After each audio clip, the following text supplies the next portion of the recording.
എല്ലാവർക്കും നമസ്കാരം. 2025 പുതുവർഷ ഫലങ്ങളെയാണ് ഇന്ന് നമ്മൾ നോക്കാൻ പോകുന്നത്.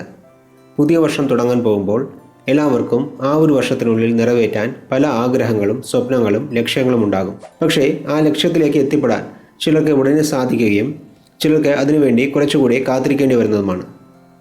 അതൊക്കെ അവരവരുടെ ജാതക രീതിയിലുള്ള ദശ അപഹാരങ്ങളെയും ചാരവശാൽ നടക്കുന്ന ഗ്രഹമാറ്റങ്ങളെയും അപേക്ഷിച്ചായിരിക്കും തീരുമാനിക്കപ്പെടുന്നത്. വർഷഗ്രഹങ്ങളായ വ്യാഴം, ശനി, രാഹു, കേതു എന്നീ ഗ്രഹങ്ങളുടെ സഞ്ചാരത്തെ അടിസ്ഥാനമാക്കിയാണ് പ്രധാനമായും വർഷഫലങ്ങൾ പറയുന്നത്.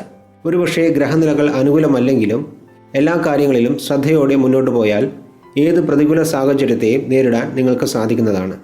ഇടവക്കൂറിൽ ജനിച്ചവർക്ക് വർഷം തുടങ്ങുമ്പോൾ ഗ്രഹനില അത്ര അനുകൂലമല്ലെങ്കിലും മാർച്ച് മാസം 29-ാം തീയതി ശനി ഭഗവാൻ മീനക്കൂറിലേക്ക് മാറിയതിനു ശേഷം എല്ലാ കാര്യങ്ങളിലും ഉണ്ടായിരുന്ന മന്ദനില മാറുകയും നിരവധി നേട്ടങ്ങളും സാമ്പത്തിക ലാഭവും ലഭിക്കുന്നതാണ്. വളരെ നാളായി മനസ്സിലുണ്ടായിരുന്ന ആഗ്രഹങ്ങളിൽ പലതും സഫലമാക്കാൻ സാധിക്കുന്ന സമയമാണിത്. പുതിയ ജോലി അന്വേഷിക്കുന്നവർക്ക് നല്ല ശമ്പളത്തോടുകൂടിയ ജോലി ലഭിക്കും. ജോലിയിലുള്ളവർക്ക് പ്രമോഷനും അനുകൂലമായ സ്ഥലം മാറ്റവും ഉണ്ടാകും. പൊതുപ്രവർത്തകർക്ക് പേരും പ്രശസ്തിയും അധികരിക്കും.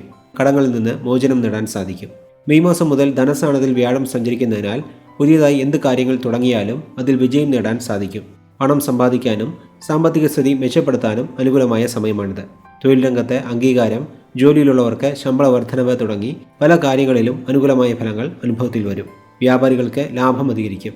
നഷ്ടപ്പെട്ടതായി കരുതിയ ധനം തിരികെ ലഭിക്കാനും സാധ്യതയുള്ള സമയമാണിത്. ശത്രുക്കളെ നേരിടാനും അവരുടെ മേൽ വിജയം നേടാനും സാധിക്കും. പ്രണയ സാഫല്യം, സന്താനഭാഗ്യം, വിവാഹം, ഗൃഹപ്രവേശം തുടങ്ങിയ മംഗളകർമ്മങ്ങൾക്കെല്ലാം അനുകൂലമായ സമയമാണിത്. സംസാരത്തിൽ വാചാലതയും സ്വാധീനവും വർദ്ധിക്കും.